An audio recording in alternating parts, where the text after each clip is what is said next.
భారతదేశంలో ఎన్నో పురాతన పండుగలు ఉన్నాయి. కానీ కొన్ని సంప్రదాయాలు చూసినప్పుడు అవి పండుగలా కాకుండా ఒక ఆధ్యాత్మిక సాధనలా అనిపిస్తాయి. అలాంటి అరుదైన సాంప్రదాయాలలో ఒకటి ఒడిశా రాష్ట్రంలోని గంజాం జిల్లాలో జరిగే దండజాత్ర.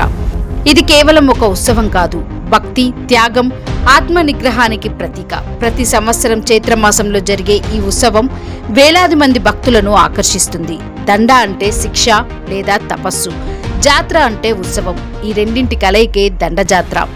ఈ ఉత్సవం ప్రధానంగా కాళీమాత, మహాదేవుడు శివునికి అంకితం చేయబడింది.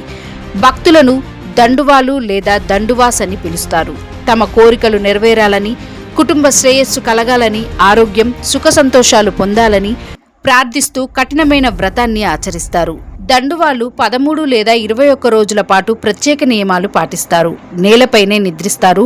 ఒక పూట మాత్రమే సాత్విక ఆహారం తీసుకుంటారు. మాంసాహారం, మద్యం, ఇతర భోగాలకు పూర్తిగా వదిలేస్తారు. నిరంతరం ప్రార్థనలు, భజనలు చేస్తుంటారు. ఈ దీక్ష సమయంలో వారి జీవితం పూర్తిగా భగవంతునికే అంకితమవుతుంది. దండజాత్రలో అత్యంత ఆశ్చర్యకరమైన ఘట్టం అగ్ని పరీక్ష. 100 డిగ్రీల వేడితో మండుతున్న నిప్పులపై దండువాలు చెప్పులు లేకుండా నడుస్తారు. సాధారణంగా ఇది అసాధ్యంగా కనిపించినా భక్తులు మాత్రం దీనిని దైవశక్తి, విశ్వాసానికి నిదర్శనంగా భావిస్తారు. స్థానికుల నమ్మకం ప్రకారం నిజమైన భక్తితో ఈ దీక్ష చేసిన వారికి ఎలాంటి హాని జరగదని చెప్తారు. అగ్నితో పాటు నీటిని కూడా ప్రత్యేకమైన స్థానం ఉంది. కొన్ని ఆచారాల్లో దండువాలు పవిత్ర జలాశయాల్లో మునిగి ప్రత్యేక పూజలు నిర్వహిస్తారు. ఇది శరీరం, మనస్సును పవిత్రం చేసే ప్రక్రియగా భావిస్తారు. ఈ ఉత్సవంలో భూమికి కూడా అత్యంత గౌరవం ఉంటుంది. దండువాలు కొన్నిసార్లు నేలపై దొర్లుతూ దేవాలయాలకు చేరుకుంటారు. దీనిని సంపూర్ణ వినయానికి, అహంకారాన్ని విడిచిపెట్టడానికి ప్రతీకగా భావిస్తారు.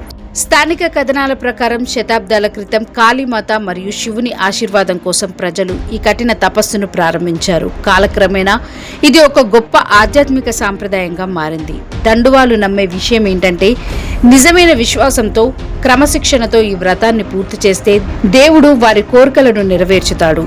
మండుతున్న నిప్పులపై ఎలా నడుస్తారు? అంత కఠినమైన తపస్సును ఎలా భరిస్తారు? ఇది దైవశక్త, మానసిక నియంత్రణ, లేక శతాబ్దాలుగా వస్తున్న ఆధ్యాత్మిక సాధన ఫలితమా? ఈ ప్రశ్నలకు స్పష్టమైన సమాధానం లేకపోయినా దండజాత్ర మాత్రం శక్తి, భక్తి ఎంత గొప్పదో ప్రపంచానికి చూపించే ఒక అద్భుత సాంప్రదాయం.